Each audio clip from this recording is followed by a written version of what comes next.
नमस्कार, मी विठ्ठल परदेशी, आम आदमी पार्टी.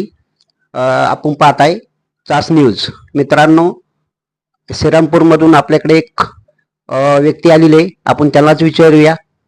नमस्कार. नमस्कार. आपलं नाव काय? माझं नाव राजेंद्र गंगाधर चौधरी. मी प्रॉपर श्रीरामपूरचा आहे.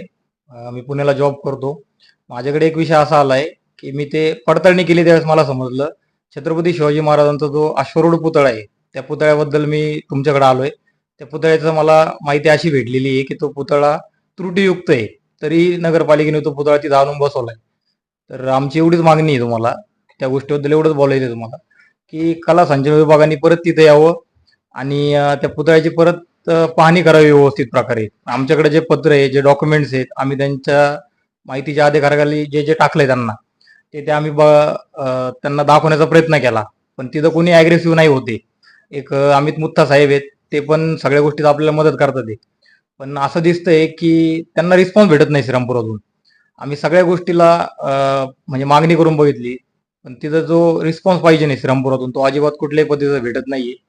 तर आमची एकच मागणी किंवा एकच विनंती आहे की कला संचय विभागाने तिथं यावं आणि त्या पुतळ्याची परत एकदा पाहणी करावी, पंचनामा करावा. जर ते ओके म्हटले तर आम्ही त्या गोष्टीला ॲग्री किंवा ॲग्रेसिव्ह त्या गोष्टीला. पण जर त्याआधी जर पुतळ्याचं उद्घाटन झालं तर संविधानिक पद्धतीने जे आंदोलन छेडू आम्ही, त्या आंदोलनाला सर्वस्वी जबाबदार महाराष्ट्र सरकार, या श्रीरामपूर तालुक्यातील जे महानगरपालिकेचे लोक असतील ते जबाबदार असतील. बरं, मला सांगा, तुम्ही कोणाकोणाला भेटले होते?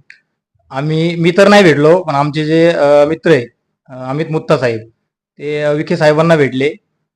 त्यानंतर अजून एक महाराष्ट्र काय म्हणतो आपण प्रांत अधिकाऱ्यांना पण भेटले. त्यानंतर कलेक्टरांनाही भेटले. ते नगरपालिकेत जाऊन जे सीओ वगैरे त्यांनाही भेटले. ते त्यांच्याकडनंही कुठल्या प्रकारचा रिस्पॉन्स आलेला नाही. बरं, मग तुमची मागणी काय?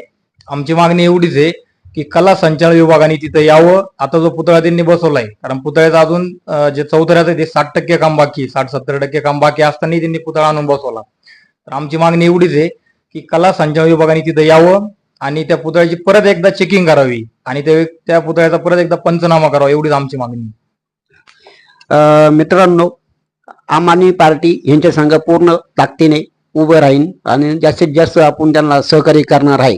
पण आपण तिथं यांच्या जो पुतळा जो शिवाजी महाराजांचा आता बनवलेला आहे आणि तिथं तो तयार केलेला आणि बसवलेला आहे, त्याचं काम कमीत कमी 40% झालेलं आहे, 60% राहिलेलं आहे. तर यांचं असं म्हणणं आहे तो पुतळा जो काही चुकीच्या पद्धतीने बसवलेला गेलेला आहे, हा त्यांचा आक्षेप आहे. आपण त्यांना जास्तीत जास्त आपण सहकार्य करण्याची सहकार्य करू. आम आदमी पार्टी महाराष्ट्र राज्य, मी विठ्ठल दत्तात्रय परदेशी, आम आदमी पार्टी पुणे जिल्हा सचिव, येण्या अनुषंगाने मी त्यांना आश्वासन करतो आम आदमी पार्टी तुमच्या पूर्ण पाठीशी राहील. धन्यवाद. एवढंच मी आश्वासन करतो. जय हिंद, जय महाराष्ट्र.